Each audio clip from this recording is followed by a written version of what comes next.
In the heart of the city where dreams intertwine, sisterhood's a melody, a rhythm so divine. When the world feels heavy and shadows start to fall, I'll be there to lift you through it all. In the glow of the sun.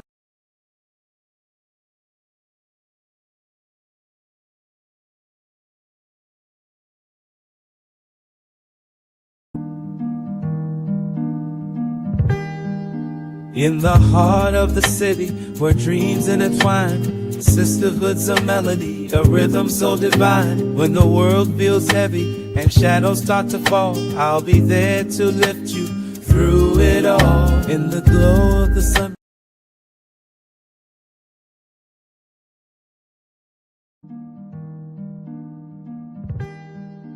In the heart of the city where dreams intertwine, sisterhood's a melody, a rhythm so divine. When the world feels heavy and shadows start to fall, I'll be there to lift you through it all. In the glow of the sunrise, our spirits take flight. Together we're unstoppable, shining through the night. With every step we take, hand in hand we'll go. In this dance of life, our love will always flow. When your crown feels heavy, slipping from your grace, I'll be there to steady, with a smile on your face. Through the highs and lows, the laughter and the tears, I'll be by your side, dissolving all your fears. In the breeze of summer nights, under starlit skies, we'll share our secrets, no need for disguise. With each whispered promise, our bond becomes strong. In the sisterhood of ours, we always belong. When storms start to gather and skies turn gray, we'll find shelter together, come what may. For in unity's embrace, we discover our might. Side by side we'll conquer till morning light. With every heartbeat echoing the songs of old, our connection's timeless, a story to be told. Through festival grounds where laughter's abound, we'll dance to the rhythm of love we found. So y'all come on in, y'all let me know that you are on by saying hello. Hello, Felicia. How are you? You guys come on in, and we have a story to talk about tonight. We're going to be talking about the mental health crisis. All right, come on in, y'all. Tonight is a special live. I like to listen to the spirit and listen to someone that is in the same field as me. And we were talking about mental health and how it's a big issue, how a lot of people are walking around ill.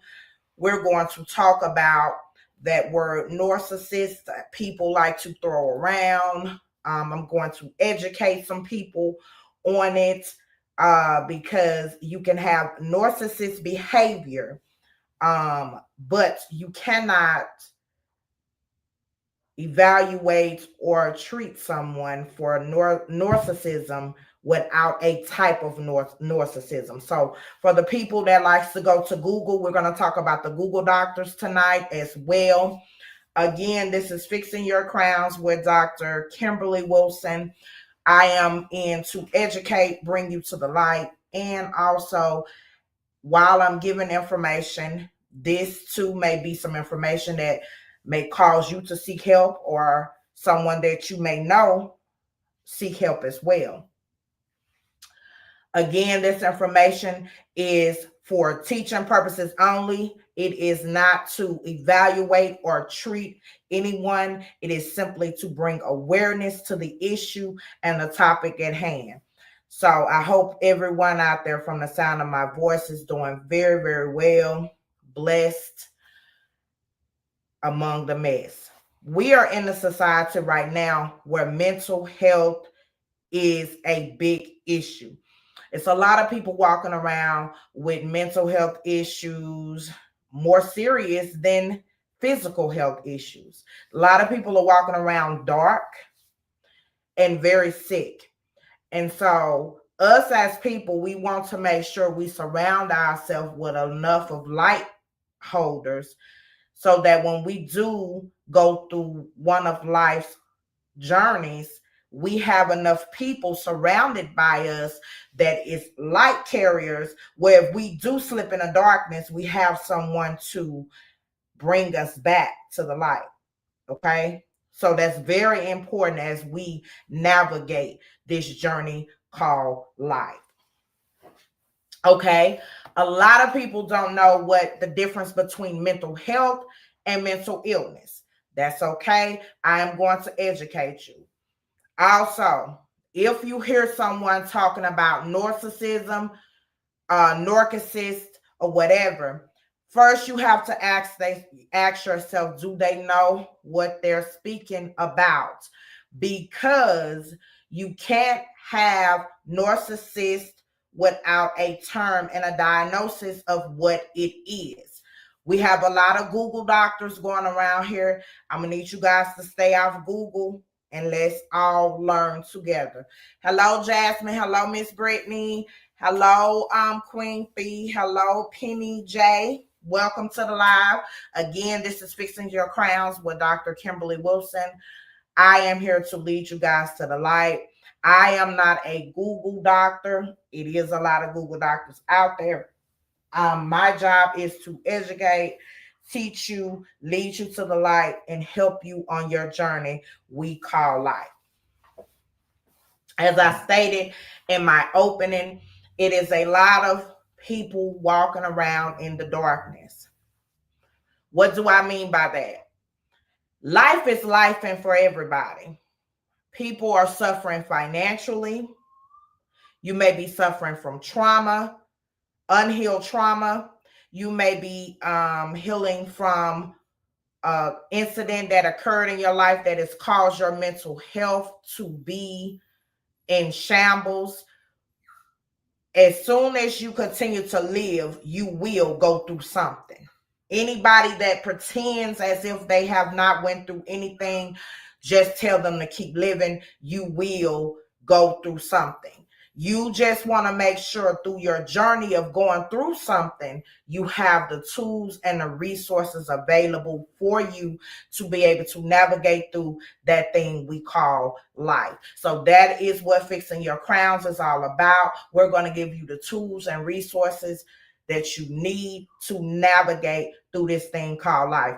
Also, I want to make sure that I refute some of these Google doctors. Okay. I see the word narcissist used a lot, so I'm about to educate you guys. So when you guys see that, you can help them out a little bit. Okay. So we're first going to dive into mental health versus mental illness. It is a difference. We're going to talk about it. Mental health is a person's overall well-being, while mental illness is a medical condition that can impact a person's thinking, emotions, and behavior. Okay? So do anybody have any questions on what mental health is and what mental illness is? Because you have your mental health, but then you have your mental illness, which is the medical condition that can impact a person's thinking, emotions, and behavior. Y'all ever seen someone go from 0 to 100 within a minute? Their thinking is up and down. They have trouble solving issues. They have problems with coping. All of that can be signs of mental illness. And I want you guys to be very careful on being judgmental when you judging people based on what they may be going through, because we all are one life incident away from being considered mentally ill. So you Google doctors before you try to treat and evaluate someone based off what you've read on Google. We have to be mindful and be careful on what we're spitting out of our mouth, especially if we are uneducated in doing so.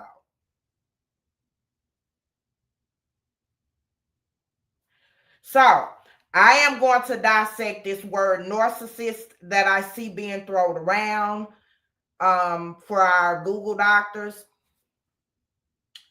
Narcissist, you can have narcissistic behavior, okay?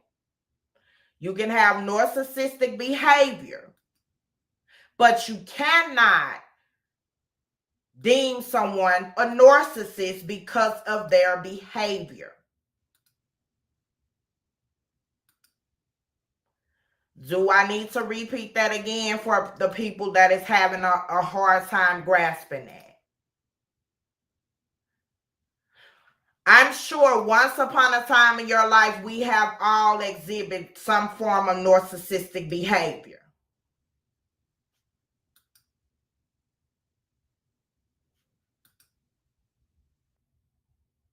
I'm sure of it.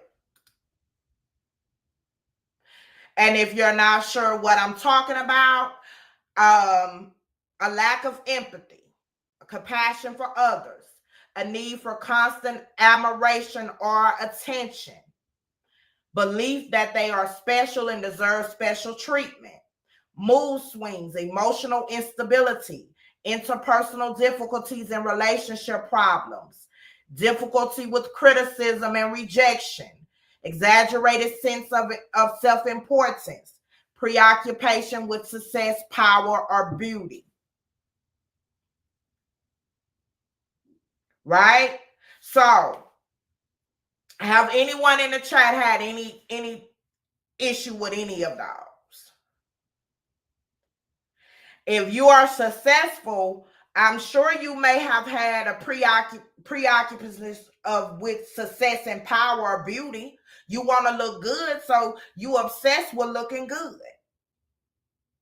If you successful, you want to continue to do whatever it is that has made you successful. If you have some form of power, you want to continue to do whatever it is that have gained you the so-called word power. If something has happened in your life, it will cause you mood swings and emotional instability. For those out there that has been sexually abused or physical abused or went through some type of trauma that has caused you post-traumatic stress, it will cause you mood swings and emotional instability. There's no way around it. So if the psychologist.org, if you guys want to go and look up the information yourself, psychiatry.org, if they are saying those are all symptoms of NPD, which is narcissist personality disorder. For those that don't know what that is narcissist personality disorder. We call it NPD. If those are the symptoms of it, isn't it safe to say you have exhibited some form of narcissistic behavior? But that doesn't mean that you're a narcissist. That just means some of your behavior has resembled someone that has the disorder. So, what makes me qualified? Y'all know I don't like to do it, but I got to do it. What makes me qualified to speak about this topic? Let's dive into my dossier. For those that don't know, let me dive into my resume. My undergrad, I was on the president's list, which means I had a 3.8 or higher. My graduate, I was on the president's list, going into my doctorate. And so that's what makes me qualified. So I challenge anyone that is throwing around this narcissist word like it's candy. Let's talk about it. And I don't want to hear anything from Google, because you cannot have it without a proper diagnosis of a personality disorder. And let's get into it a little deeper. Did you guys know there are 8 types of narcissists? 8. Not 1, but 8.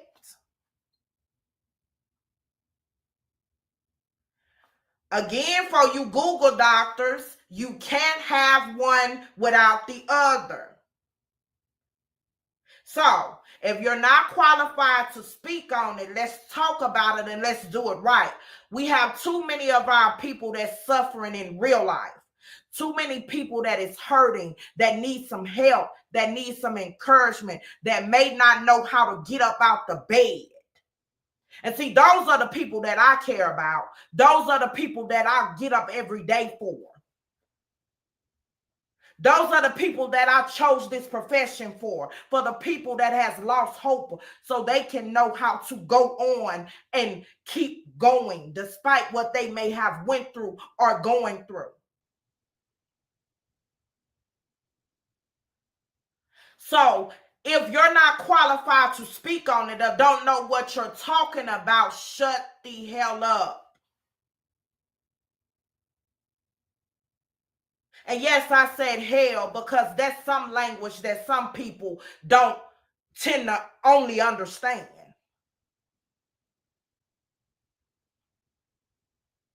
See, in my world, I've seen the most brokenest people, and I've seen them overcome their trauma and become the beautiful people that God has made them to be.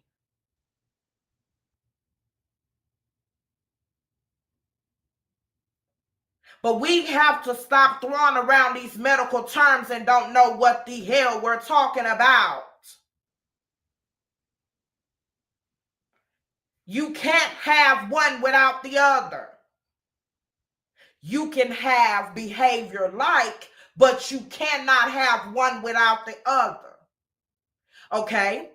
We're going to dive a little deeper. Because, see, I come with receipts, right?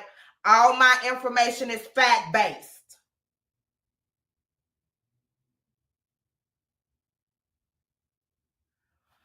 Miss Lisa says, let me put it up here. I seen it. Where is it? Melissa says, too many people using the word not qualified to use it. That's exactly right.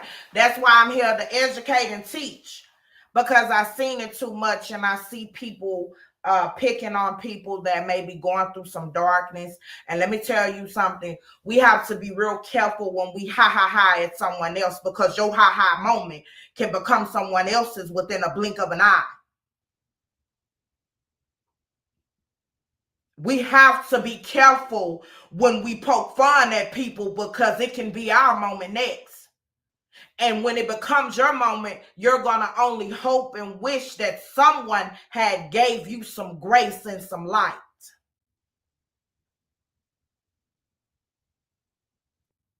And that's why Fixing Your Crowns is here to reach, teach you, and give you just a little bit of light.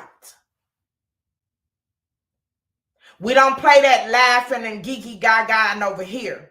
Because over here we have 2 places for you, and that's jail or the jacket. You choose whichever one. But we're going to get some understanding today on that overused word of narcissistic and narcissism. We're going to get some understanding, because see, it's a difference in medically, and it's a difference when you just using a word to make it sound like it's something good.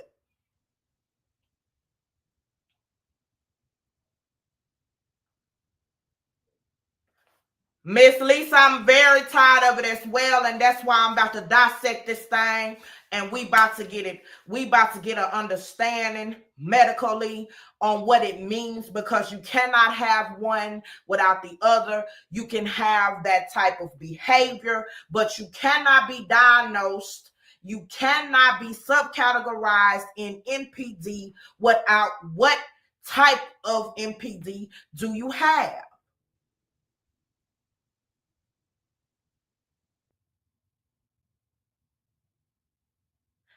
So let's dive into it. I spoke on 8. It's 8 types of narcissists. 8. Okay. Let's go over them.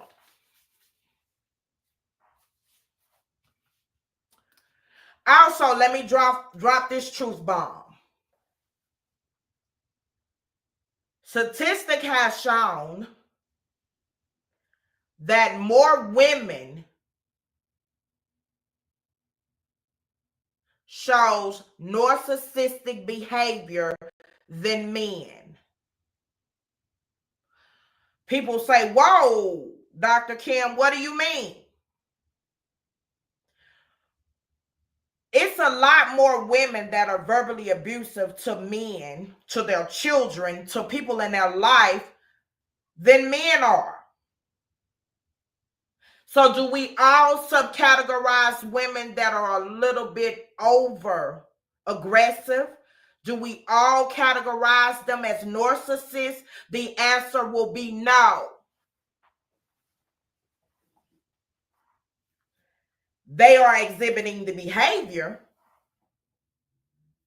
They are exhibiting some things that they should not be exhibiting. But that may be taught behavior. That's how their mother or father talked to them. That may be how they've learned how to survive some trauma that they may be still needing to heal from. Until you know someone's story, you have no business putting your mouth on anybody, because we all have a story to tell. We all have had some things that we have to overcome. Some may be a little bigger than others, but that still doesn't make theirs less valid than yours.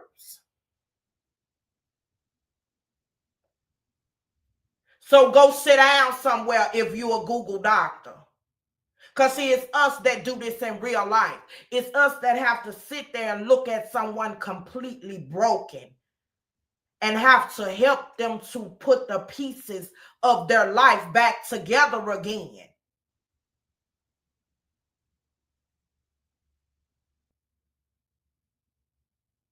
So the word narcissist, when you guys see them being used, that's just someone's way of trying to seem educated when they're not. That's someone's way of being a bully to use the word narcissistic when they're probably suffering from NPD themselves. Now, I'm going to go back on the characteristics of NPD, and you guys tell me, is it someone that you may know that's suffering from NPD?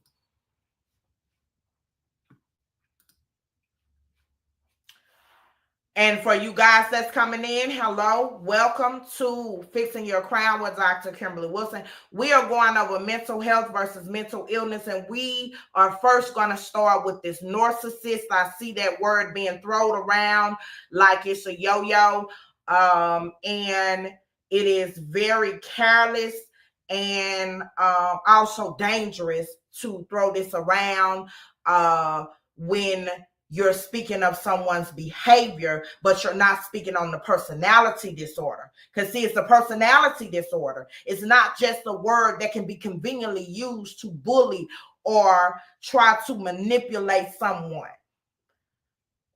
especially when you don't even know what the word means, okay? It's 8 different type of narcissists. We're going to get into that. But I'm going to give you guys the symptoms of a narcissist personality disorder. Definition: it's a mental health condition characterized by a persuasive pattern of grandiosity, a need for admiration, and a lack of empathy. I'm going to give you guys a minute to think about it. Who do you know that has a very persuasive pattern of grandiosity, a need of admiration, and a lack of empathy? I've seen a lot of lack of empathy. You have to be the bottom of the barrel to laugh, make fun of anybody that has been hurt, assaulted in any way. That's a lack of empathy.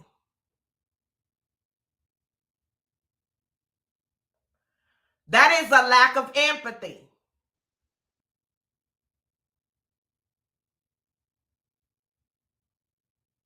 You have to have a mental condition to think that's something funny to laugh at someone else's misfortune.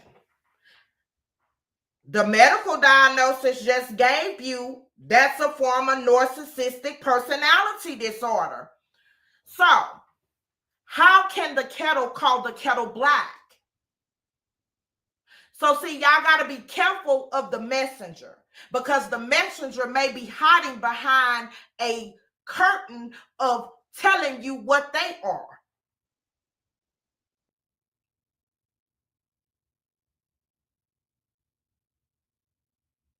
Hope y'all caught that. So, medical term says it's a need for admiration and a lack of empathy. It's an exaggerated sense of self-importance. It's a preoccupation with success, power, and beauty. It's a belief that they are special and deserve special treatment. It's a need for constant admiration and attention. Lack of empathy and compassion for others. Entitlement, a sense of sorority. Mean you over everybody and everybody is beneath you. That is what a narcissist personality disorder is. Difficult with criticism and rejection. Interpersonal difficulties and relationship problems. Mood swings and emotional instability. Boy, I just categorize someone. It's time to go and get and seek some help when you have checked every bulletin point I just named. So if you or anyone you know, I have gave the full bulletin points of what a narcissist personality disorder is, and they have checked every bulletin point. See, that's when you have to ask yourself who you have around you, right? Because we're in a time and a day and age where we need to surround ourselves with light carriers. And you ask Dr. Kim, what is a light carrier? Someone that even in your darkest days, they're holding that light torch so you can find your way back from the dark back to the light. You want to surround yourself with light carriers, because show as you in the light, you're going to see some darkness somewhere. I have, and I'm sure some of you guys out there have. And if you haven't, keep living, you will. Whether it's grief, whether it's financial issues, whether it's something going on with your children, you're going to face some darkness.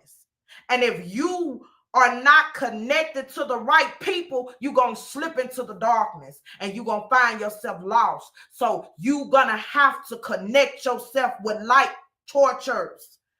Because if you don't, boy, it's a cold world out there. People tend to show they behind when you go through something.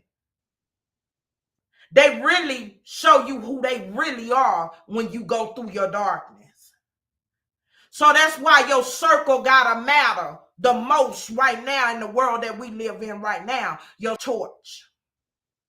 And if they're darkness carriers, it's time to say goodbye. No love lost, but see, I can't deal with you because I know when I go through that dark time, you bringing nothing but darkness. That means that's all you capable of bringing. And that may not make you bad, but that just make you not good for me.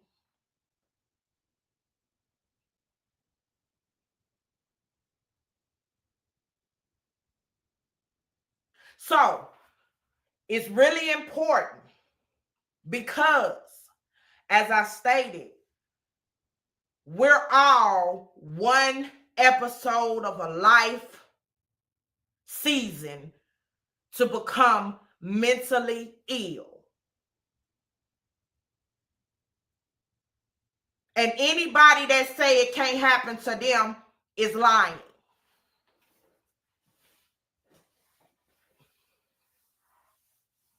You're not being honest.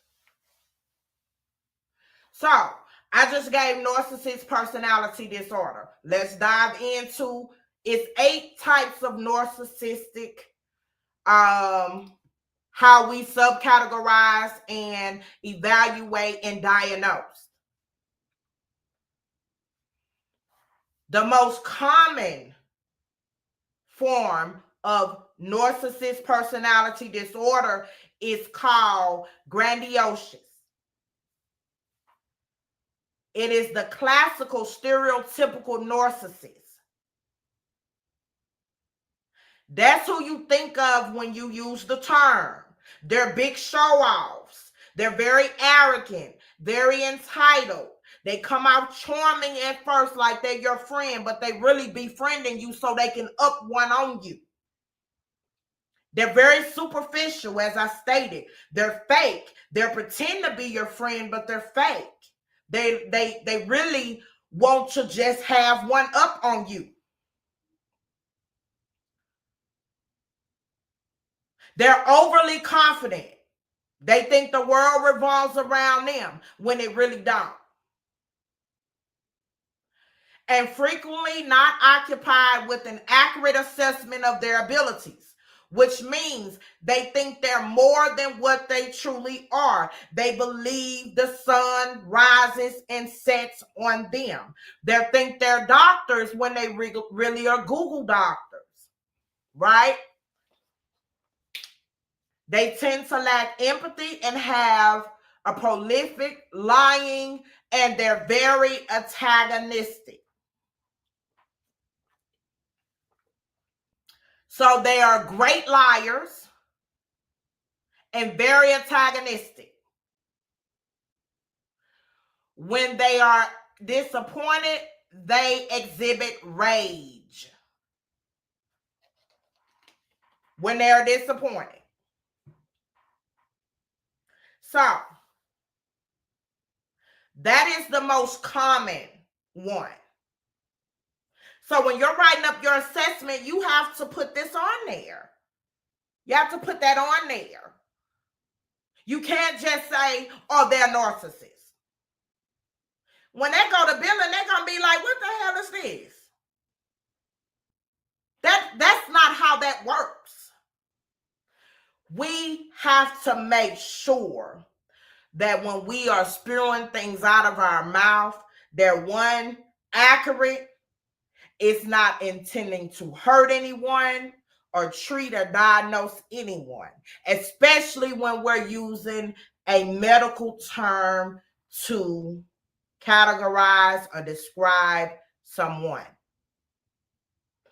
Otherwise, we're doing it for malicious intent.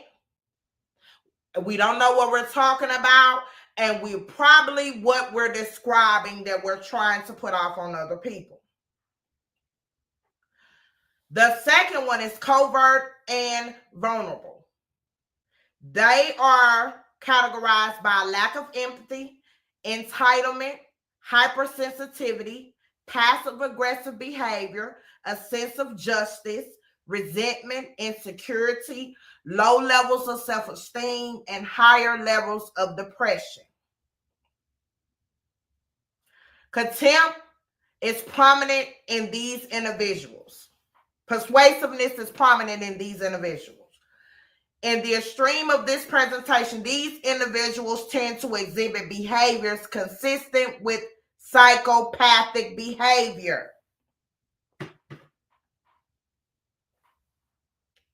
So, this one, they exhibited more aggressive, hostile behavior.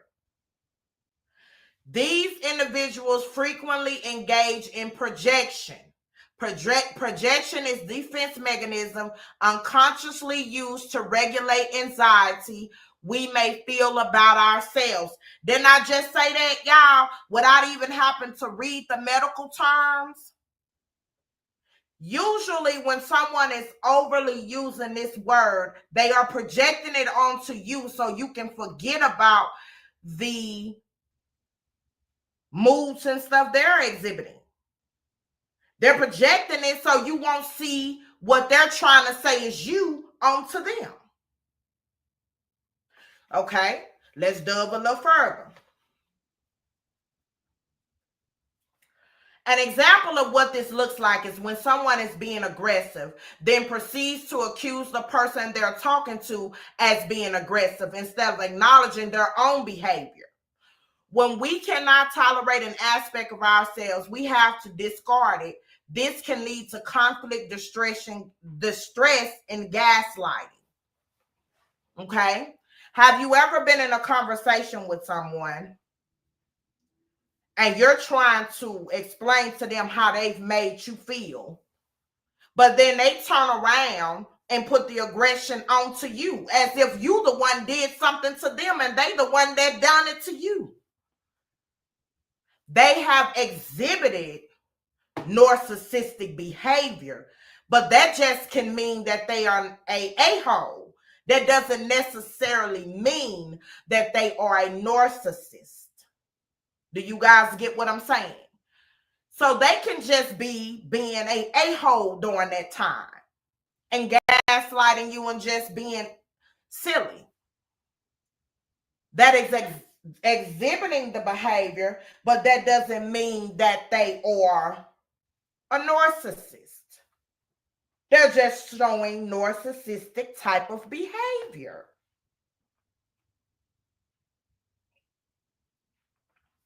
Do I have any questions before I move any further? So that's what I mean by we have to know what we're talking about when we go to talking.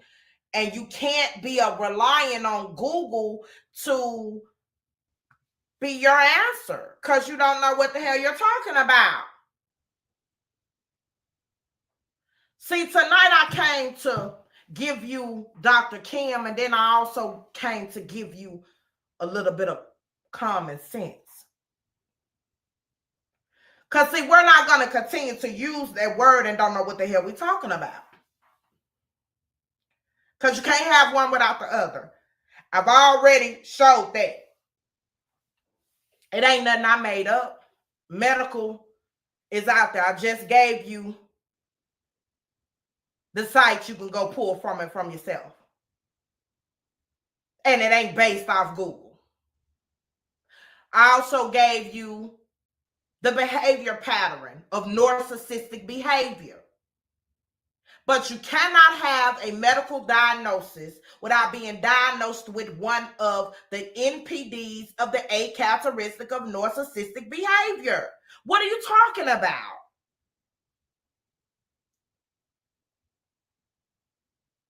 And again, I've already gave my resume of what makes me not only qualified, but also walking through this thing called life.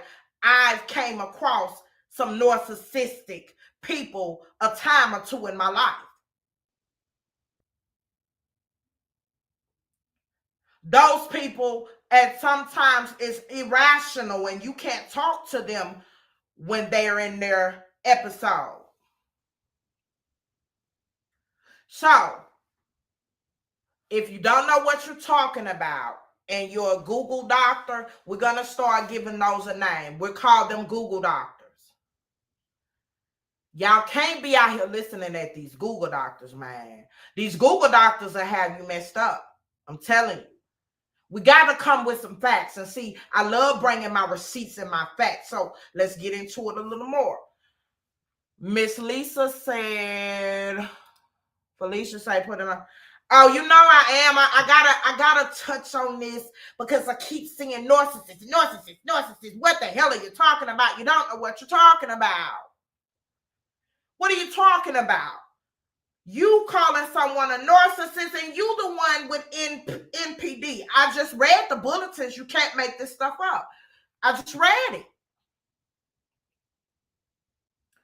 It ain't nothing I said. It's what the medical community, the scientific community has said. what a person with narcissistic personality disorders exhibits. It just said that. So what are you talking about?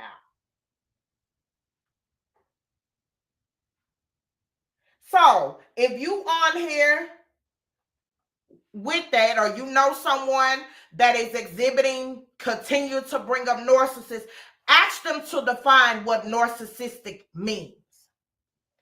You're going to hear them doing a lot of stuttering.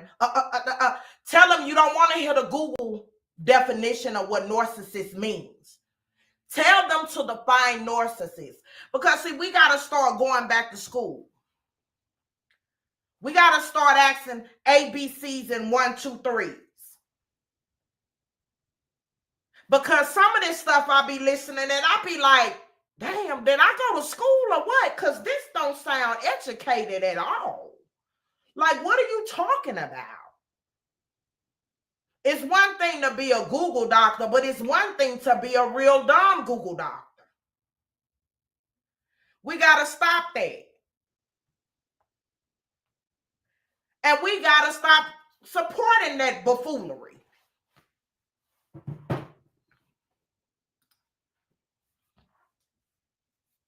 Miss Lisa said it should be illegal to be given our medical diagnosis when not having the credentials. That is correct.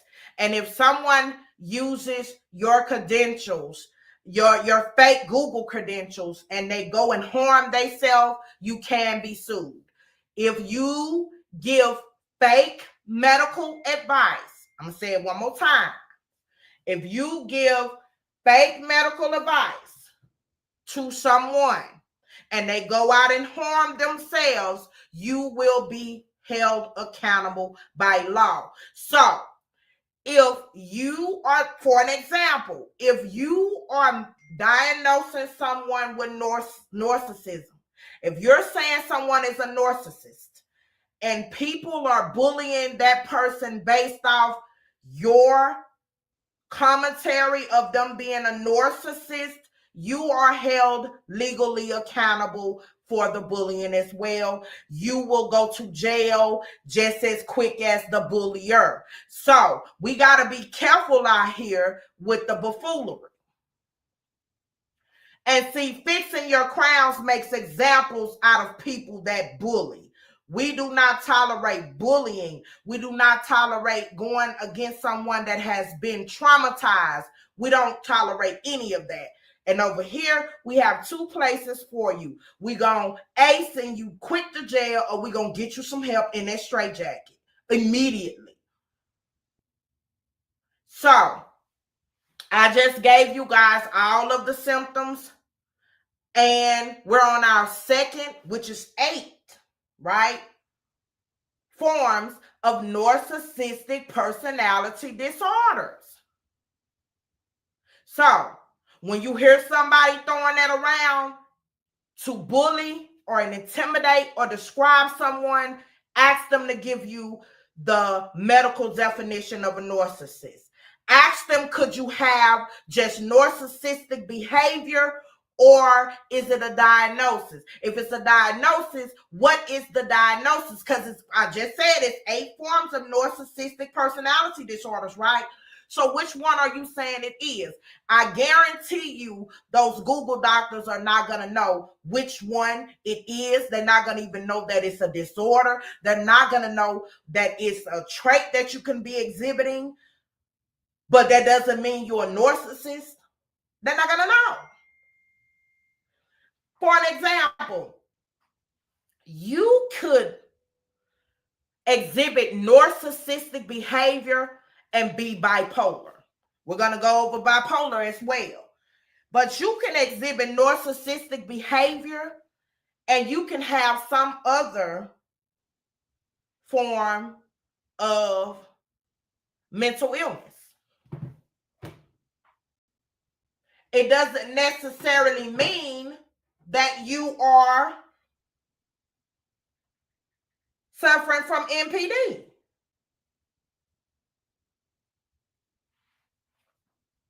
So we got to stop that buffoonery immediately. We got to stop it. We got to nip it in the bud. Miss Lisa say they are using their platforms to bully, humiliate, belittle folks with that word. Yes, they are. But half of them that's doing it don't know the meaning of it. Half of them is not qualified. All of them, rather, is not qualified. Don't hold a degree. Don't hold a understanding or anything. And they can be prosecuted for that behavior. That is cult-like behavior, and you go to jail. Do not pass go. Do not collect $200. You go to jail. People got to get themselves together. You got to get it together. We can't play with them. We can't play with them. And that's just that. Can't play with them. So, as I continue, these individuals, as I stated, frequently engage in projection. The hypersensitivity is related to perceived hostility from others, as well as feeling criticized by others.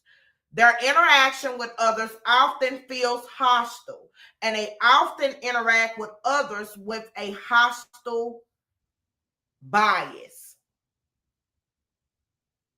This means they experience others as hostile, and because there is the perception that others are being hostile towards them, they will respond that way.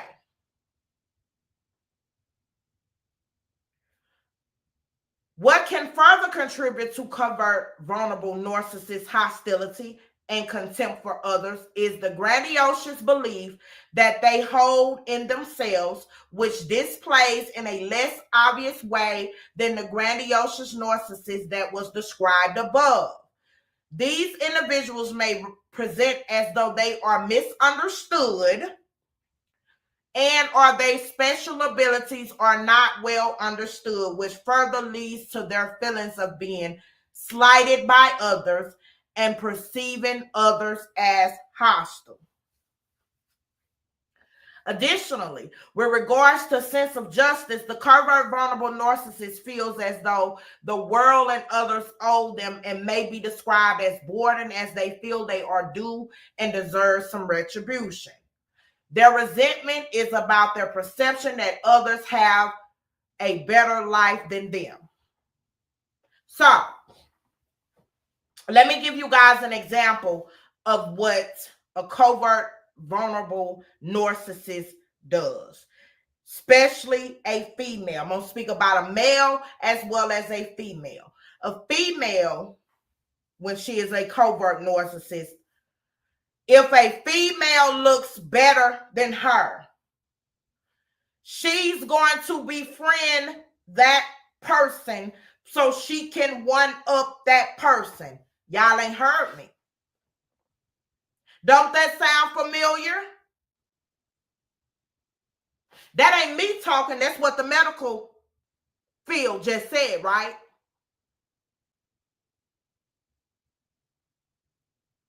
Because how they perceive themselves. So if they perceive themselves less likely to succeed, or they perceive themselves less likely to accomplish anything, if they are friends or anybody in their family is doing better than them, look better than them, act better than them, they are going to project their angry, their hostility, and it also can become deadly. They're going to torment, bully, and do anything they can to make that person feel lesser about themselves, because that makes them feel better about themselves and over that person that they despise so much, because they are not that person. Just said a whole bunch right there. So see, when I come in contact with people, because the way my brain was trained, I'm automatically psychoanalyzing them.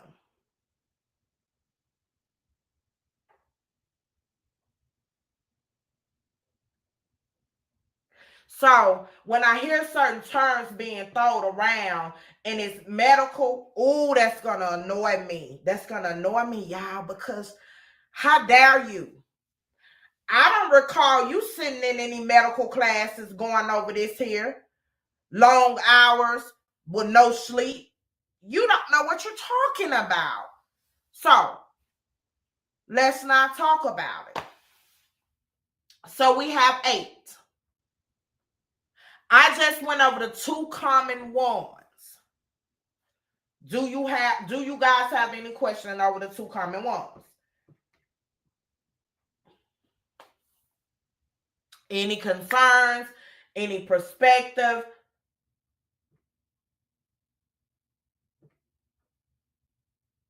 On the 2 common ones?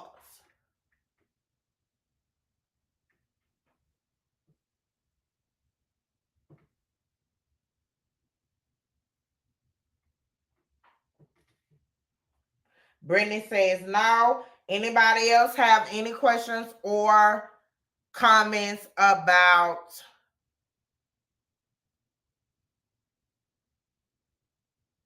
okay, psychoanalyzing? You are correct, Miss Lisa.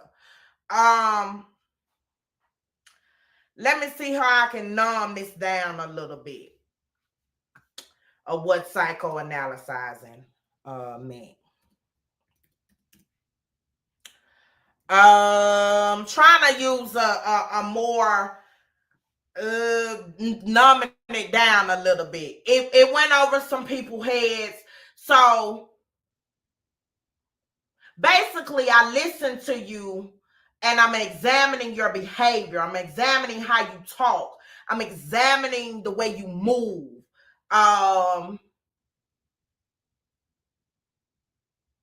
It's really a habit because it's also the cop in me. Because before I went into medical, I was an officer for 7 years. So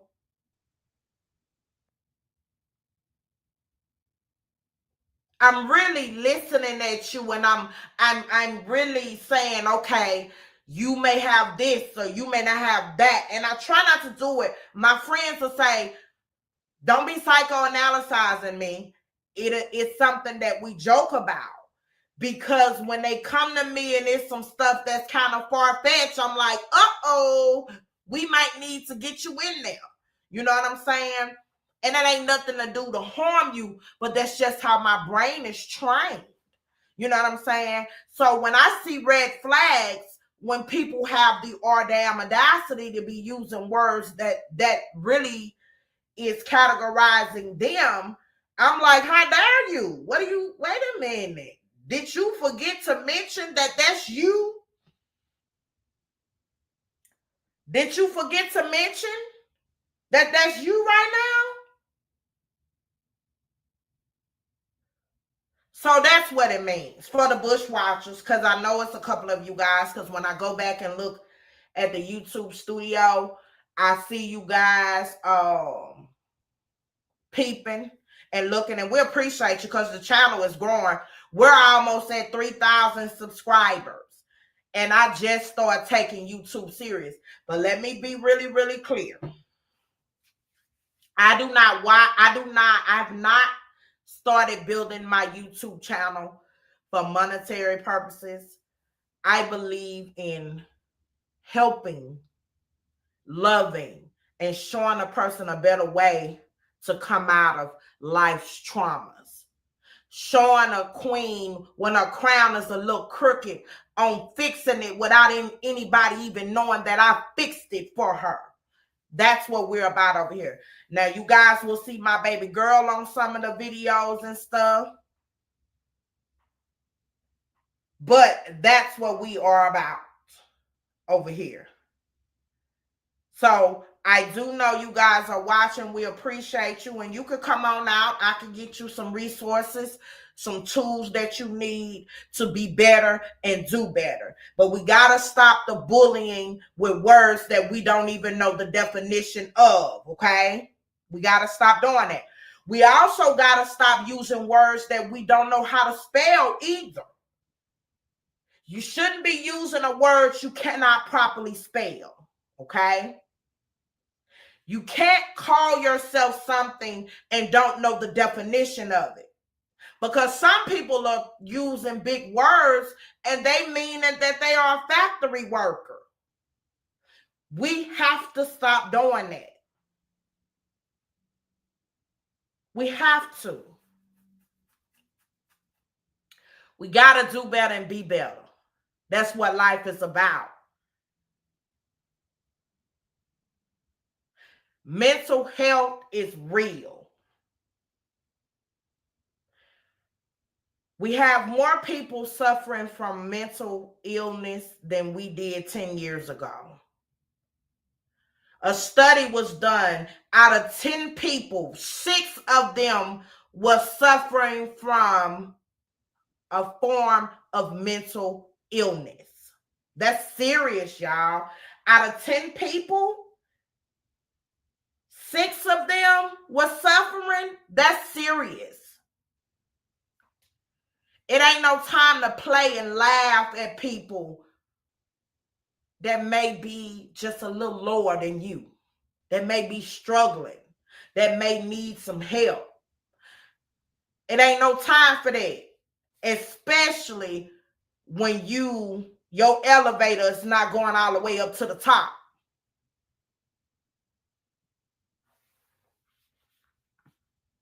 Let's see.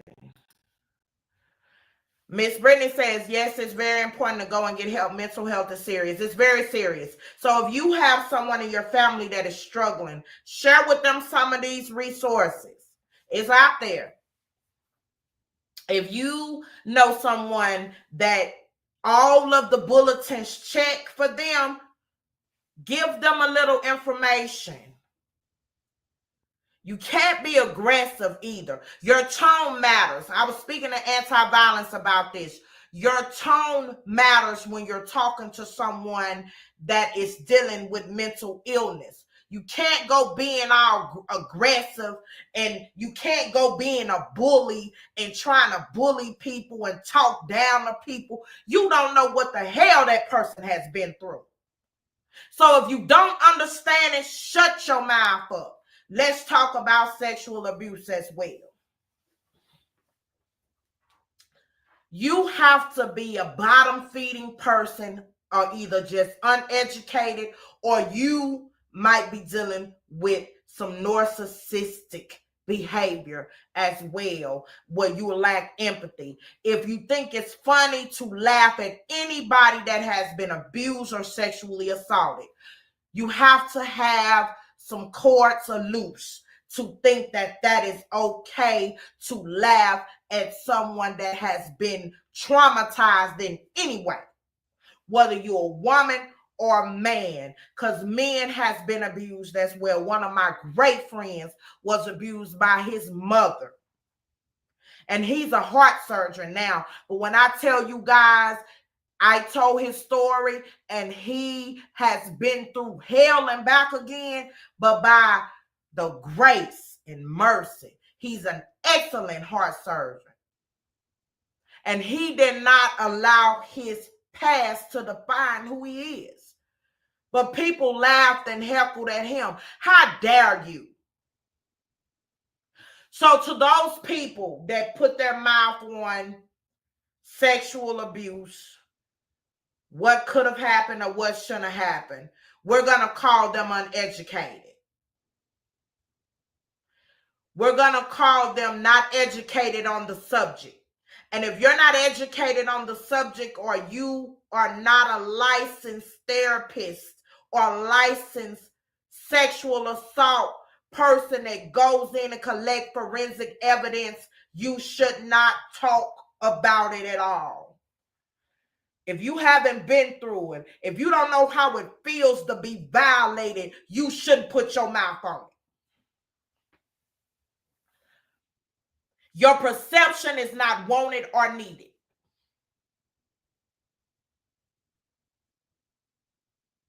So we're going to educate you conversationalists a little bit.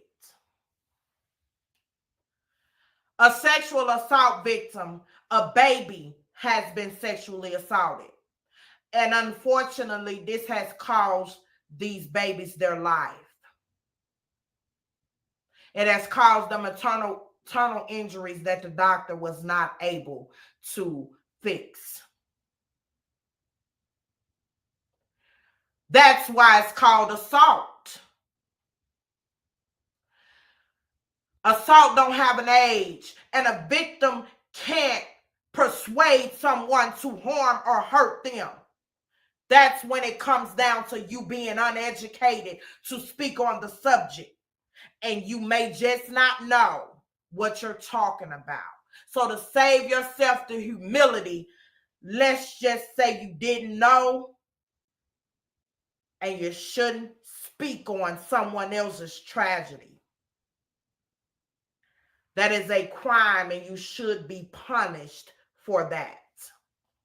That is bullying, humiliation. That is a crime.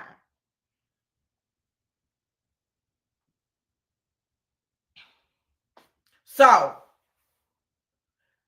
if you have never been abused, whether you're a victim of family abuse, domestic violence, you cannot put your mouth on talking about someone that is scared to go outside, scared to wake up, go to sleep.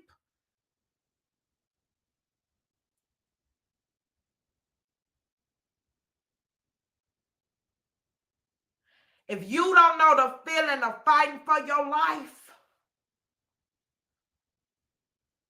how dare you speak on it? What gives you the right to speak on it? What degree do you hold?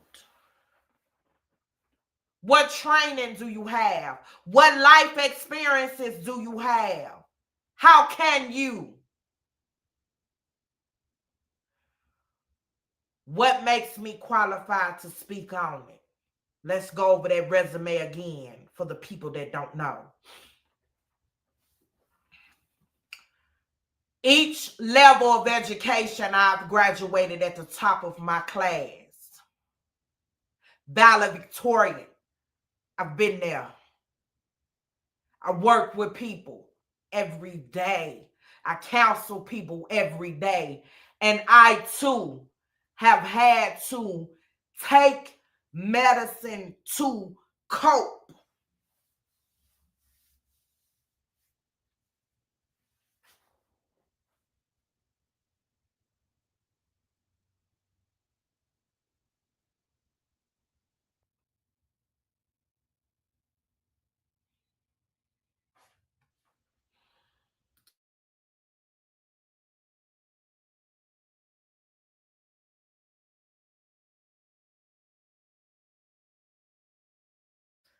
So,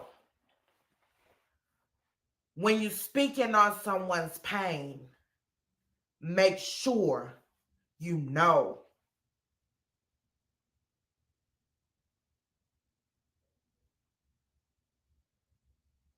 Do y'all understand what I'm saying?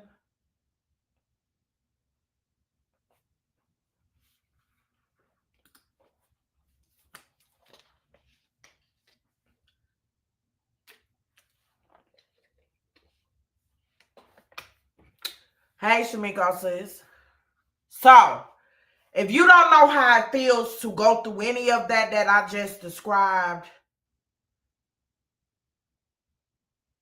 are you talking just to be heard? Or are you talking because you don't understand? Or are you talking just to get ha-has, commentary, and laughs?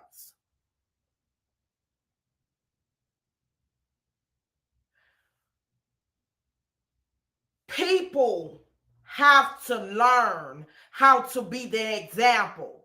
See, these new millennium babies are so lost because some of us have led them astray. We have to be the example of how these children growing up should be. If we are bullying and making fun of people and all of this, what you think they're gonna do?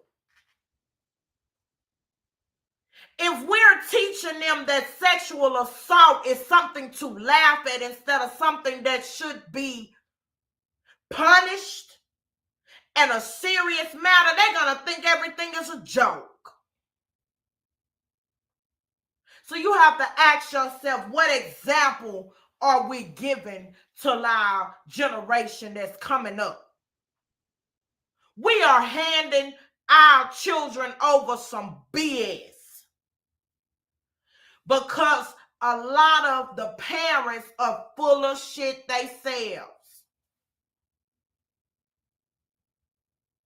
How can we teach the younger generation that abusing someone is not okay when we're verbally abusive ourselves, or we abusive ourselves, or we have exposed them to abuse? How can we then tell them that it's not okay?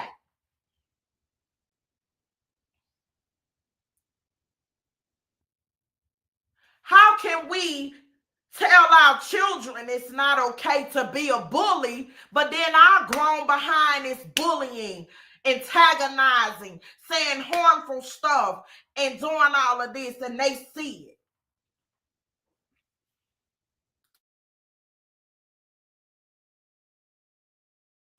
Kids do what they see. So if we teaching them that's the way to act, what you think they're going to do? If we are unhealthy, whether it's physically or mentally, and our children see us in the dark, not wanting to go outside, crying all the time, when they get older, they seen their mommy or daddy do it, so they're not going to go seek any help. They're going to stay stuck. We have to make a decision to be the right example, not just any example. If we want our children to grow up responsible, if we want them to be able to lead their families the right way, we have to be the example. If we need some type of help mentally, we need to go and get it.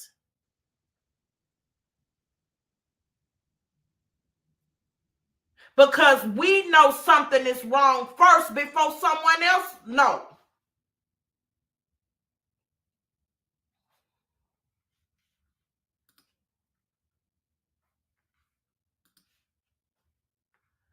So, if we want a leader and not a follower, we got to teach them how to lead. If we want them to have a great moral compass, we have to teach them the right and the wrong way on how to do things. We have to program them to be right. We have to program them to not see hate, not to be racist. All of the things that matter, we have to teach our babies that. We can't rely on this corruptible society to do it for us.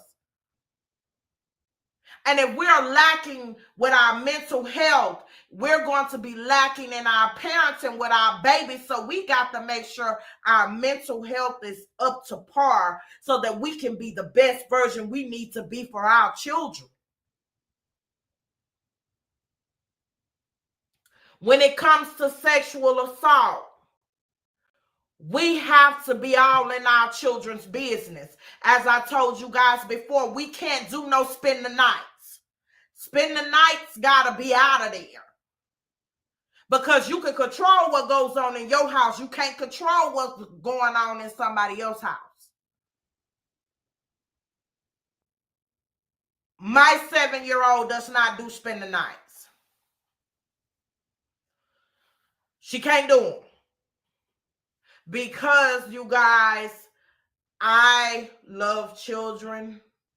I had children at an older age. I am 43. My baby is 7. I don't know how I would respond to my baby girl being sexually assaulted.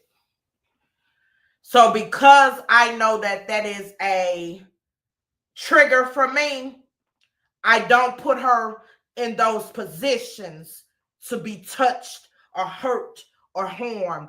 I also talk to her about sexual assault, where it's not okay to do. And she can always come and talk to mom. that is important. We got to have an open door policy for our babies so we can lead them and teach them the right way. But life happens. They may go out and make a mistake or something. You want them to be able to call you and say, Mama, I made a mistake. Can you help me out? You don't want to scold them so much and talk about them so much where they get out there and get themselves in trouble and they scared to call you and get themselves in more trouble.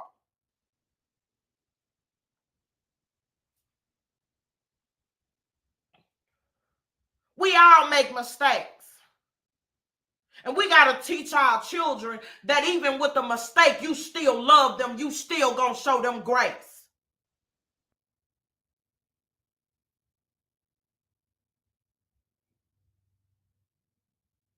Because you was a child and you made mistakes once. I don't know nobody that had a perfect childhood. I gave my mama pure hell. She's dead and gone. God rest her soul. But I thank God for my queen. Because, woo, Jesus, Lord knows I put my mama through some buffoonery. Not that I was a bad kid, but I just would do anything because I was the youngest child at first before she got pregnant with my brother. And when I found out she was pregnant with my brother, I just started doing anything because I wasn't going to be her baby no more, I figured. So let me act a fool. So I said that to say this to you guys. Problem solving starts with us first. If you are suffering with any mental illness, I'm going to go over a few more in just a second. We have to get it fixed so that we can be the best wife, mother, whomever that we can be.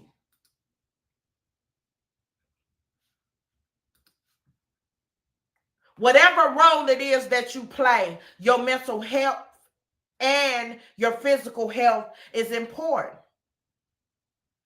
But with a poor mental health, it's going to start affecting your physical health eventually. If you're depressed and stressed out all the time, it's going to give you heart attack, stroke, and the list goes on.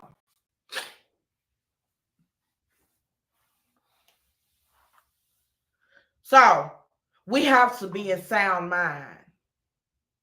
We have to be. Because it's important.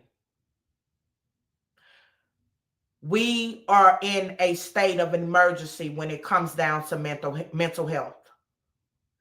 We have a lot of people walking around dead. That's why I told you guys it was very important to connect yourself with light torches that holds the light. If you ever slip into the darkness, your circle is holding the light. You can always find your way back. Miss Lisa said, my daughter doesn't allow her kids to stay with anyone except me or their oldest sister. That is great, Miss Lisa. Destiny doesn't have any grandparents. So if she had grandparents, of course, I would allow her to stay with her grandparents. But my mother, her grandparents is deceased on both sides.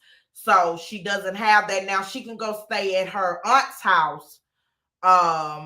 And a couple of more people, but a couple of her godmom, neither one of her godmothers lives where we live. They live out of state. So it's a few, but just right now, no, she can't do no spending nights. Miss Brittany says, yes, true, talk to your kids to come and talk to you about anything. Absolutely. That's important. You got to have an open door policy. You don't want your children to ever feel ashamed to talk about anything that may be bothering them or anything that they may get into. You don't want to chastise them, because that's why kids, when they do get hurt at school or someone sexually assault them, because it can happen at school too. You have some sick people, unfortunately, that work in our school systems. Okay? So it can happen at school. And you want them to be able to come and talk to you so you can get the business clear. You want them to be able to come and talk to you because, so you can get the business clear. Yes, definitely. You don't want them to be afraid. Yes, you don't want them to be afraid to tell. You want to always keep that open dialogue so they can tell. Okay, getting back to the disorders. Let's talk about another common mental illness that a lot of people are suffering from.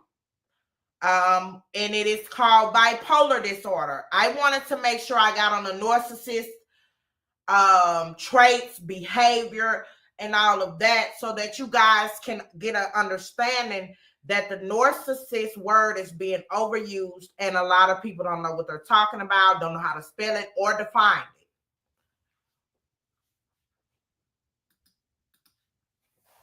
Miss Lisa said, I understand because it's a no for my daughter. She is not letting hers go, not even to camps with the school. Exactly. A lot of sexual assault occurs. Not all of them. It is some good camps. Don't get me wrong. I'm not talking about every camp or every situation. But you do have to be mindful of those situations as well. You do have to be mindful.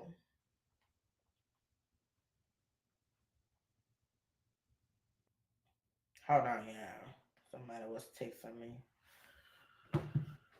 So you do have to be mindful. As I stated, another mental illness that is going undiagnosed is bipolar disorder.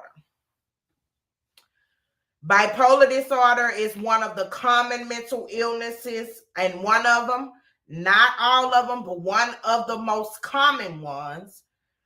Bipolar disorder is a chronic mental health condition categorized by extreme shifts in mood, energy, and activity levels. These shifts can range from periods of elevated mood, which is your mania or your hypermania, to periods of depressed. Your mood is down, which is a form of your depression. When you go into a manic episode, you have elevated mood or euphoria, decreased need for sleep, increased energy and activity, racing thoughts, rapid speech, impulsivity, and reckless behavior. You also can become delusional and hallucinating.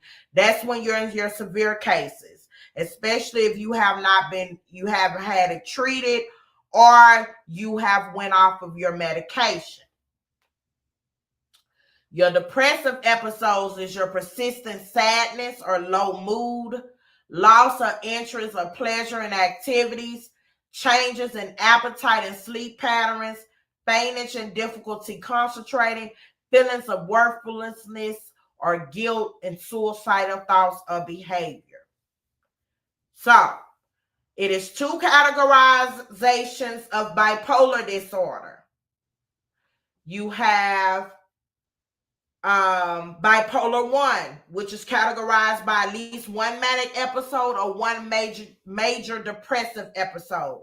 You have bipolar 2, which is categorized by at least one hypomanic episode or one major depressive episode. And I forgot you got psychomania, which is a milder form of bipolar disorder with less severe mood swings that last for at least 2 years. So, usually the medication that is given for bipolar disorder is lithium. They do now have Zyferin and a couple of more. Also, let me go back and give you guys what is needed to treat narcissism behavior. Sometimes narcissists, there are no medications that directly treat narcissist personality disorders. Okay, so let's be real clear. In some cases, there is no medication to treat it. You have to do psychotherapy with some of them. Medication will not treat the behavior. Psychotherapy can help that person improve self-awareness and help them with relationship skills. But medication ain't going to help, okay? You can do antidepressants such as Zoloft, Prozac, Wellbutrin. These three medications can also be used to treat some forms of bipolar disorder. Wellbutrin as well as lithium, though, are the two common ones. Antipsychotic medication can be Risperdal and Seroquel.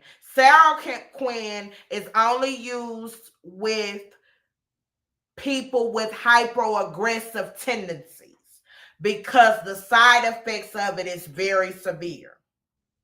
Okay?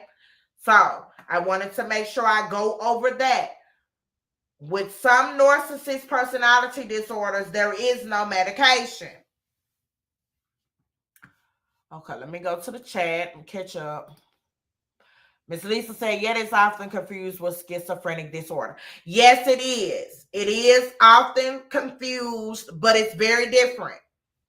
Very different. It is confused with schizophrenia because of the highs and lows and the hallucination that you can go through. So a lot of people think it's schizophrenia, especially if you're saying you see things or you're hallucinating. Very much so bipolar 1 and 2. Abilify. Yes, Abilify is good, but if you have high blood pressure, you don't want to put someone on Abilify. It will cause their blood pressure to go bad.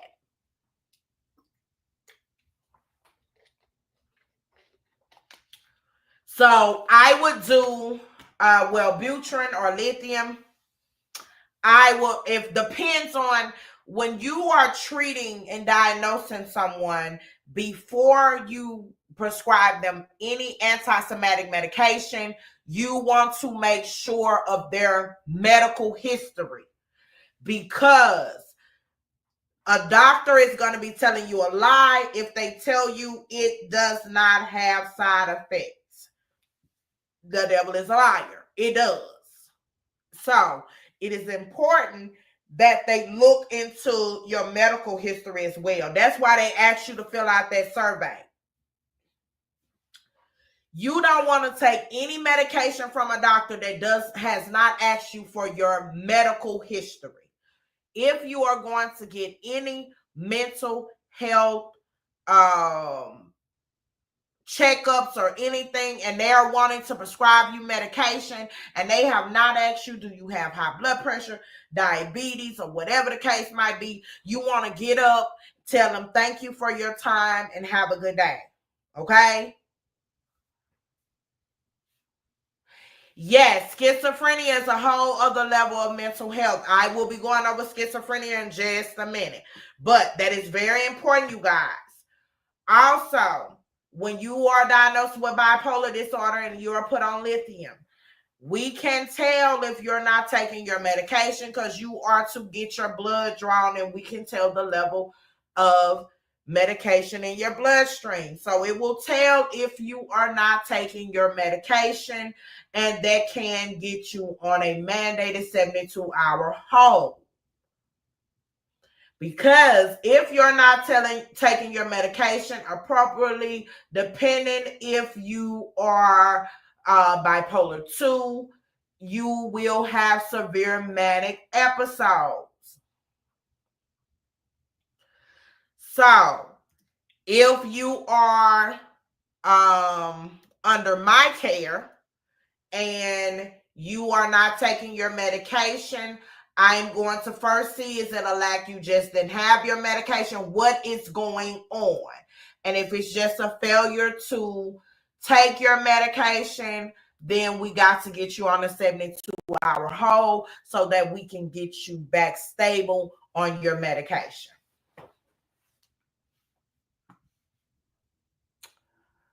You went through every stage of diagnosis with your son.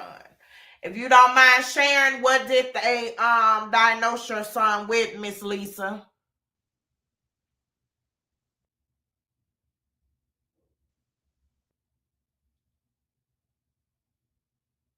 Yes, it definitely is. If you don't mind sharing, Miss Lisa, what did they say your son was diagnosed with? Okay. As Miss Lisa was talking about, your next one is schizophrenia. All right, love you too, sis. You have a good night. I know it's getting late where you at. You have a good night. Call me later. Get you some rest. I know you've been up early, so get you some rest. Thank you for stopping by. You can be misdiagnosed. Yes, you can. Uh, Shamika brought up a good point.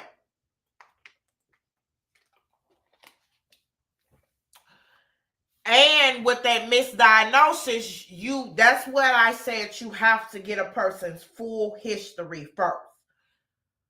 If you are seeing a doctor, therapist that is attempting to diagnose you without knowing your history, your highs, your lows, how you feel when you do certain things, if they have not did a full medical assessment on you, you want to politely get up and say, thank you for your time. Have a good night. A good day. Have a good day.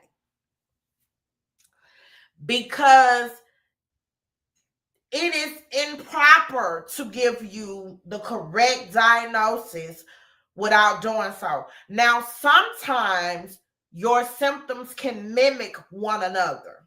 As Miss Lisa was talking about schizophrenia, they diagnosed them with paranoid schizophrenia. Okay. And so some of them can mimic one another. So you may then try medication for what the initial diagnosis was, but your diagnosis can change based on the medication treatment, your further needs, and so forth. Okay, let's talk about schizophrenia for the ones that don't know what schizophrenia is. Schizophrenia is a chronic mental illness categorized by significant disruptions in thought processes, perceptions, emotions, and behavior. Okay. It typically manifests in late adolescent or early adulthood and is categorized by the following symptoms: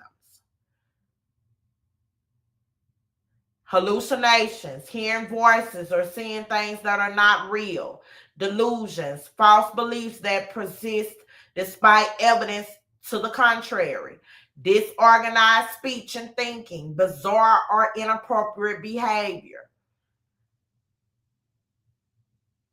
lack of motivation; reduced emotional expression; social withdrawal; cognitive impairments; difficulty with attention, memory, and problem solving. Other symptoms can vary intensity over time. Individuals with schizophrenia may also experience anxiety, depression, and substance abuse.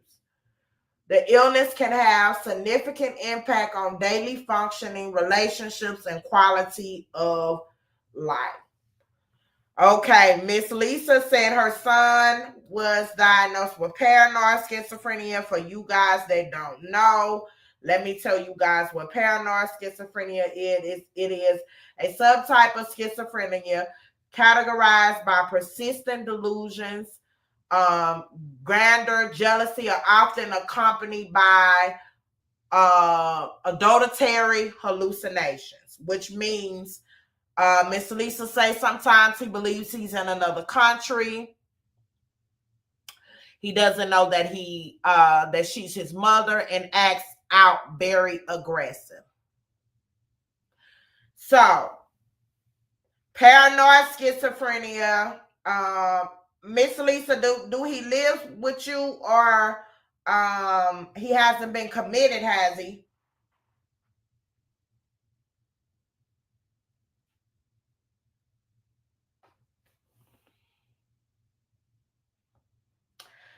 Usually, if you don't have someone that will sign up to be medically responsible for you, usually paranoid schizophrenia, or institutionalized. So, for an example, Miss Lisa say he lives with her. If Miss Lisa wouldn't allow him to live with her, a paranoid schizophrenia is usually institutionalized because they can become very aggressive, which can be very harmful. Now, that doesn't mean that they have the inability to be loved. It just means they need a little bit more help that some people are willing to give. Everybody don't have a supporting family that will support you through the aggressiveness, the delusion, and the hallucinations. So in cases where you don't have someone that will sign that they will be medically responsible for you, then they have to go and be institutionalized. So you guys, please send some prayers to Miss Lisa. It is very hard to see someone you love. In this instance, it is Miss Lisa's son. It is very hard to witness someone go through the struggles of being a paranoid schizophrenic. It's very heartbreaking because at times they are in one of their episodes and they are very incoherent. Their speech, their sense of reality is off. They have false beliefs and all of that. So you guys, please send some prayers up for her, because it takes a very strong person to help and deal with someone that is dealing with paranoid schizophrenia. Oh, wow. Miss Lisa said he's the reason that she left Vegas because she got into a fight behind him. Miss Lisa, if you care to share what kind of fight, why did you have to fight behind them? So yeah, you guys, it is very tough. If you are, that's why one of the subjects on one of the upcoming shows will be about caregivers. People like Miss Lisa, or if you're a caregiver of a sick parent, a sick child, or a sick parent, we want to provide you guys some resources to help you guys, because it's very hard being a caregiver. Very hard being a caregiver. And so on one of our upcoming shows, Anti-Violence, are you on? Not sure that she get on or not, but one of our upcoming shows, I want to make sure that I give some resources for caregivers, because I've been a caregiver before and it's very hard. Excuse me.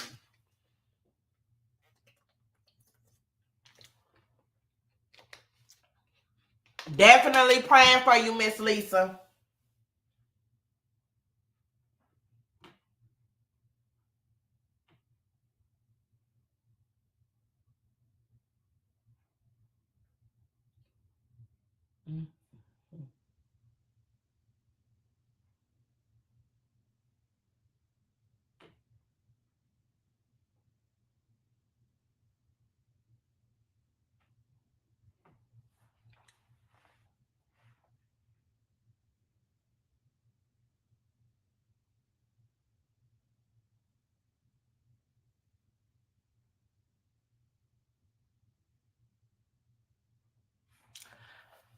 Yes, Miss Lisa, they sending you some prayers. Shamika said they have to cope with a lot and be strong-minded person. Yes, you have to be a strong-minded person, not to get angry, become abusive, because in some cases, paranoid schizophrenians will attack you, not because they're meaning to harm you. Right now, their mental state is not stable, so you have to detain them from hurting themselves and you at times.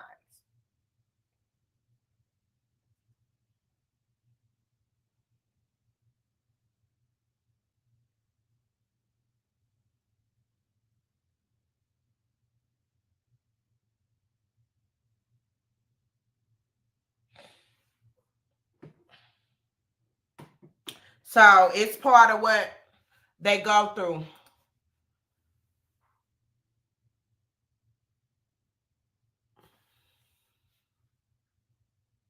She says she got them away. She didn't know what to expect, so she got them away. Got them away.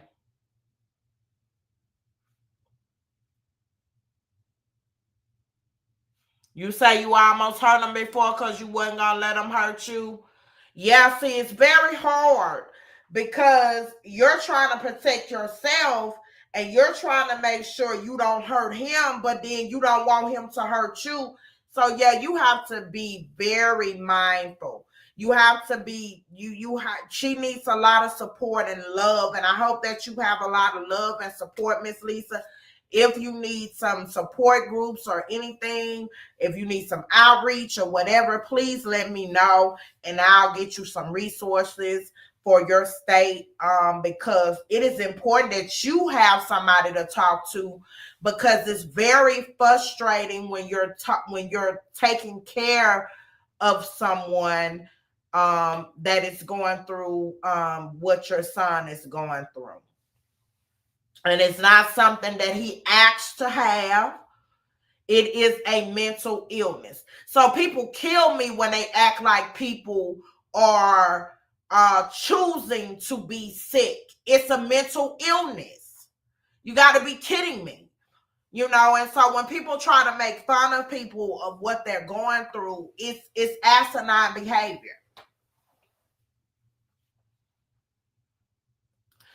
Oh my, Miss Lisa, I remember that. I remember you saying that. So yeah, I'm sending you a lot of prayers, Miss Lisa, a lot of grace, a lot of love, a lot of light to you. And again, if you need any resources, if you need any outreach or anything, please don't hesitate to let me know. So yeah, definitely condolences to you, Miss Lisa, and anybody in the chat that has lost a child. Shamiko has lost a son as well. And so my heart definitely goes out to you ladies. It is very hard to lose a child.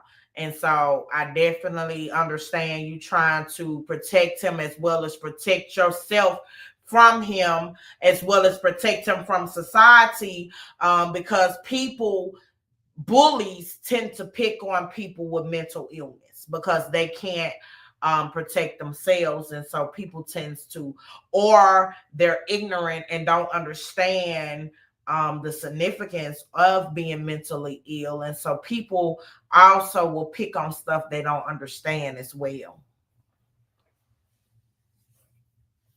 So yes, you guys send some hearts to Shamiko as well. Well, y'all see her as Ty in the comments because she also lost a son as well. Hello, Miss Lolita. Welcome. We talked about the narcissist word. You guys, please make sure you catch the replay because I dissected it, cut the head off, threw it in the trash. All that buffoonery and that using the word that people are not qualified to use. To diagnose someone with narcissist is no such thing. It is a narcissistic personality disorder. You have to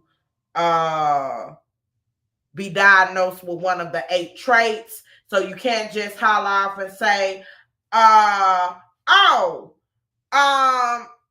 person is a narcissist. No, they are exhibiting narcissistic behavior, but they not a narcissist.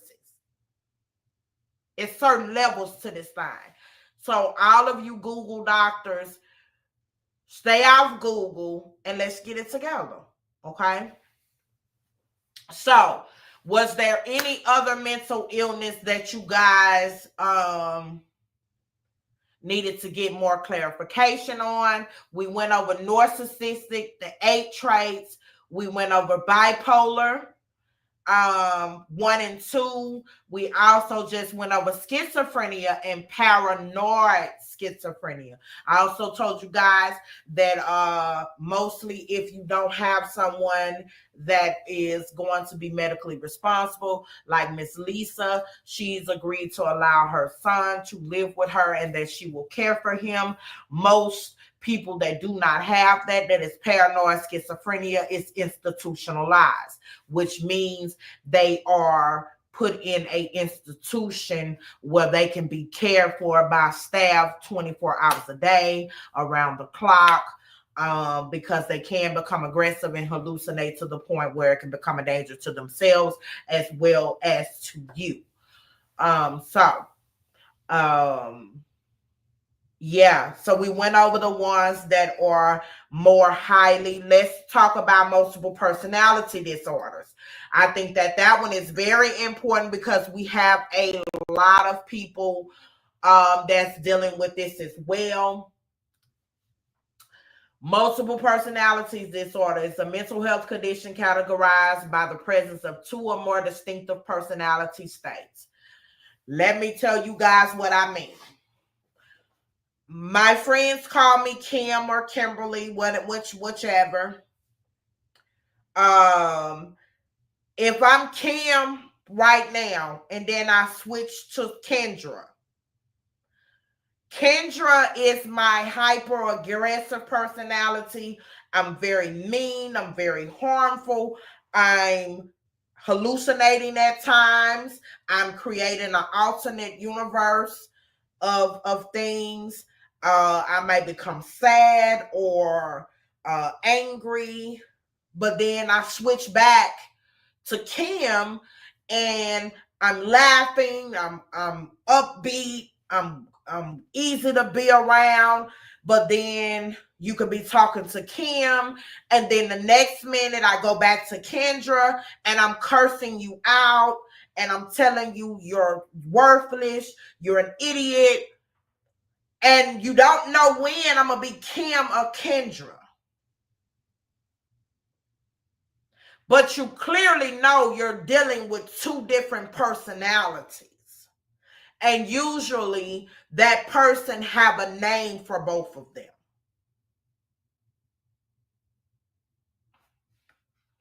That's an example of multiple personality disorders. Now they call it dissociative identity disorder.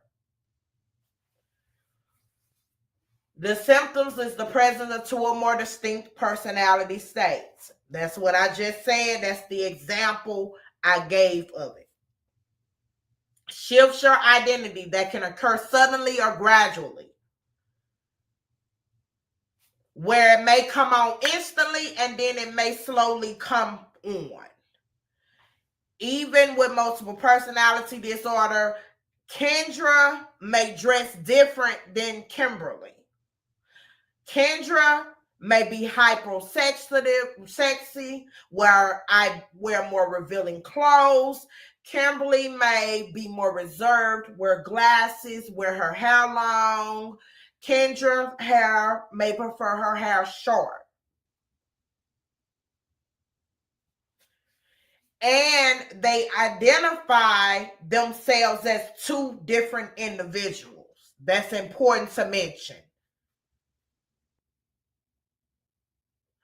They think they're 2 different people, okay?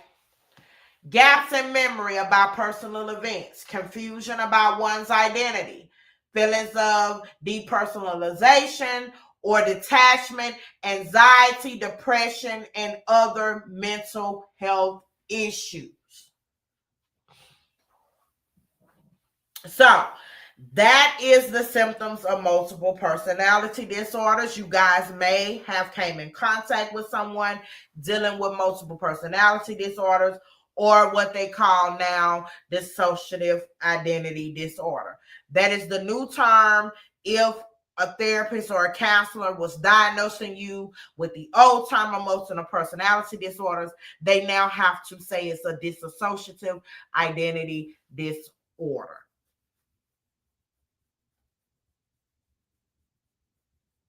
The exact cause of it is not fully understood, but is believed to be a coping mechanism developed in response to severe and prolonged trauma, such as abuse, neglect, or witnessing a traumatic event. So this may have came on for prolonged trauma, abuse, neglect, or witnessing a traumatic event.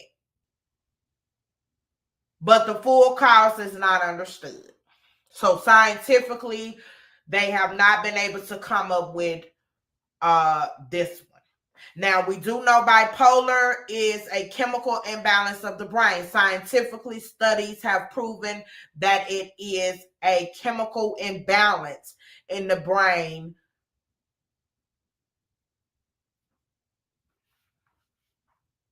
But this particular mental health condition, there is no scientific evidence on how, when, and why, but they do believe that it is a coping mechanism for someone that has went through prolonged trauma or been a witness of prolonged of a traumatic event.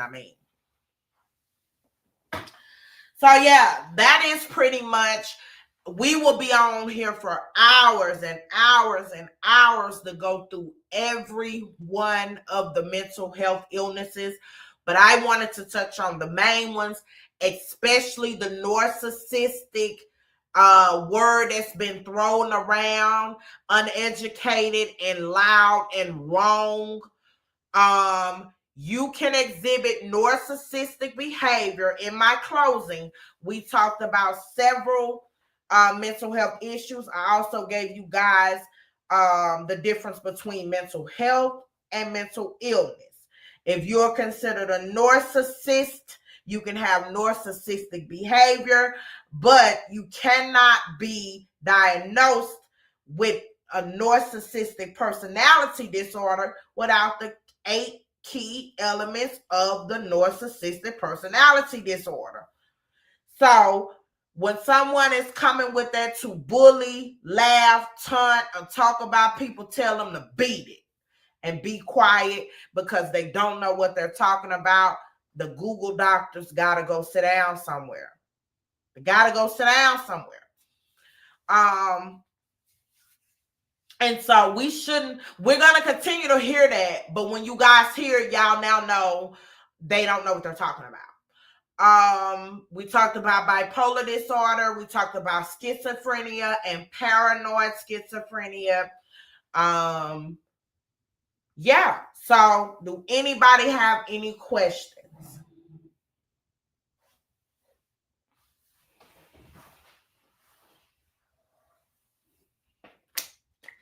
If you guys missed it, I gave a lot of information on the narcissist behavior earlier in the live. Go back and catch the replay. If you know someone suffering from any mental illness, also let me put this banner up. If you know anyone that is going through abuse of any kind, they can call the National Domestic Violence Hotline at 1-800-799-7233. If you know anybody that is being bullied, you can text 988 from any cellular device, or you can call the Kids Helpline at 1-800-668-6868. And if you want to bless the host, I'm the host, you can send a cash app to Kim's Gracious Jewels.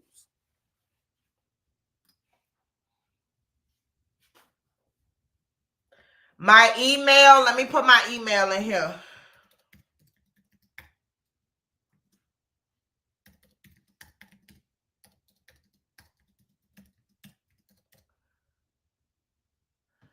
That is my email. I will be live again on Wednesday for our credit class. If you guys is looking to repair your credit, fix your credit, or if you just want to be part of the class, I will be live Wednesday at 7 o'clock.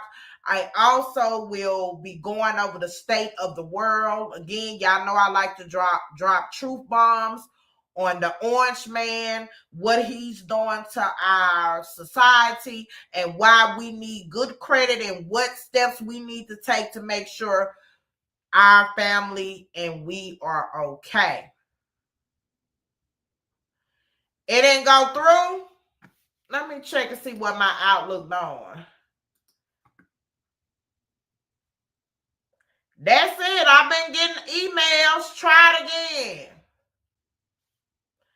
It's Kimberly at kimsgraciousjewels.com. Or here, let me give you my my Yahoo then. Yeah, I've been getting emails all day. That's my other one.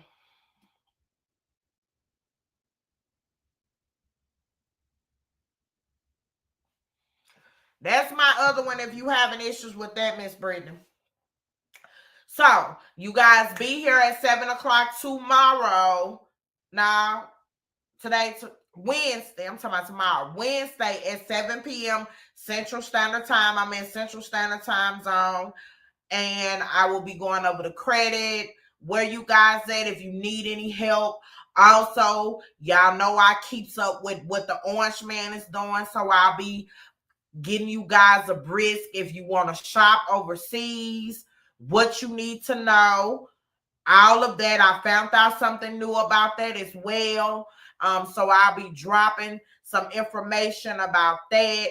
And you guys, free credit repair is expensive. Okay, Brittany, credit repair is expensive. And I'm teaching the course for free. So you guys want to join, get you some knowledge. If you don't need it, pass it on to someone that does. Because we all need good credit now since the Orange Man is in office. I'm telling y'all. So we also will be doing a live on Friday on healthy versus unhealthy relationships. I will be giving you guys an example of unhealthy relationships of people that you know. We will be going over that. I'll be giving you guys information on that as well. And I'm going to teach you guys the proper way to love, be in a healthy relationship with healthy connections. So that'll be Friday as well. So yeah, if you guys are not following the channel, please make sure you like and subscribe. We drop love, light. We don't have no foolery going on over here. So if you looking for the mess, the chitter chatter, this ain't where you want to be at. This ain't where you want to be at. But we're going to talk about these unhealthy relationships because I found on Valentine's Day, it was a lot of buffoonery. People were getting gifts that they hadn't got all year. And if you in a situationship or relationship where all you get is love and flowers on February the 14th, it's time to evaluate your love connection. We're going to talk about that on Friday. I'm going to talk to my single people on how to find a healthy connection because the dating pool is full of PP. So I'm going to teach you guys how to find the right match because the dating pool got a lot of P in it.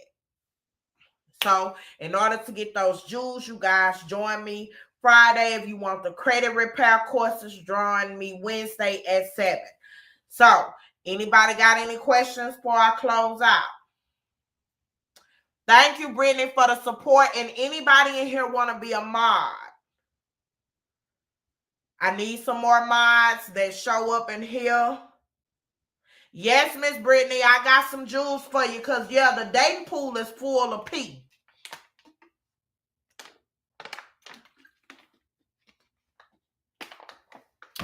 Anybody want to be a mod, put mod in the comments. I do need some more mods. Thank you so much, Penny J. Thank you for joining us. Miss Brittany, let me put you, let me see. I'll do that in here. Let me see. I will make you a mod, Miss Brittany. I think I made Jasmine. Jasmine, you a mod? Where your little wrench at? I think I made Jasmine a mod. I need to go and check. Let me see.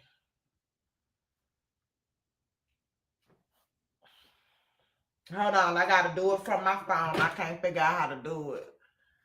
Thank you so much.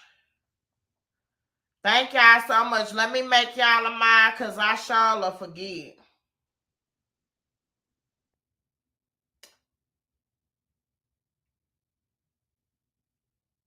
Um.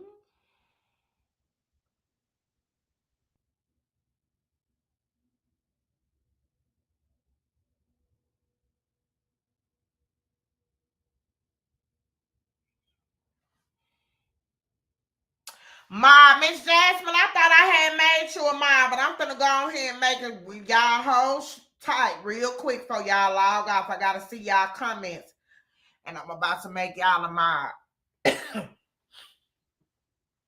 Let me see here.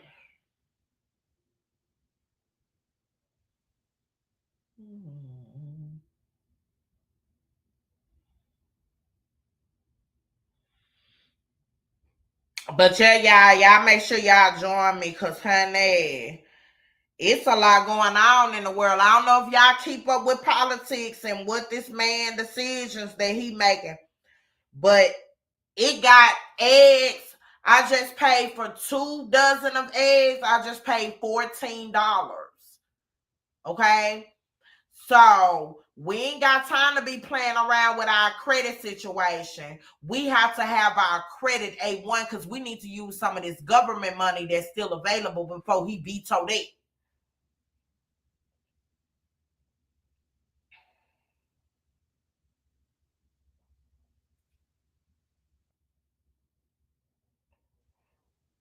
Let's see. I'm telling y'all, we need to have that credit A1 so you can go get you some loans or whatever you might need. You know what I'm saying? But so he won't.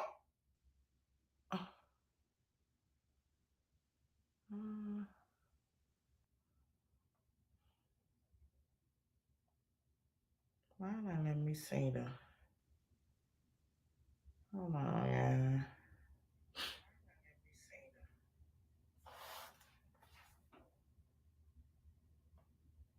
Why not let me go on the live chat? It's tripping.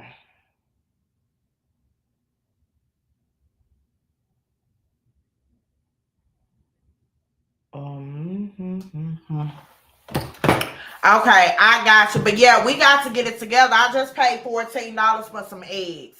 So you guys make sure you join me Wednesday. I found out a lot of facts. If you running a business, the small business loan, he's trying to get rid of all of that. So now it's the time if you're trying to start a small business to get to it. You got to get to it. So if you know of you trying to start a small business for your grandkids, your children, or whatever, then this information you're going to need. Yeah, $14 was a bit much. My daughter loves eggs because I started to leave them damn eggs where they was for $14. Yes, they almost got left right there. But you guys join me. I'm about to end this live. Miss Jasmine and Miss Brittany, thank you guys. I will be making you guys mods. As soon as I get off here, I'm gonna go into my YouTube studios because for some reason it wouldn't bring up the comments when I tried to go through it on my phone. So I will be modding you guys. I appreciate you guys. I'm definitely glad you guys chose to be mods because y'all are always in my chat. So you guys can keep, even though we haven't had any foolishness coming in the chat, we may have it after I've broke down that narcissist word is a lie. So I definitely want to make sure people are getting the buffoonery out of here. So you guys have a blessed rest of your night. You guys stay safe out there. The flu and COVID is on the rise again, y'all. So y'all protect yourself. It is bad out there. So y'all be safe. See you guys, if it's God's will, Wednesday at 7 p.m. Central Standard Time. Hello, Miss Sean. Thank you so much. Thank you for joining. Thank you for coming in and out. Make sure you like and subscribe to the channel too, love. Thank you so much for coming on. Good night, ladies, and y'all have a blessed night. And gentlemen that may be watching, y'all be blessed. I'll see you guys Wednesday at 7 p.m. Central Standard Time. Good night.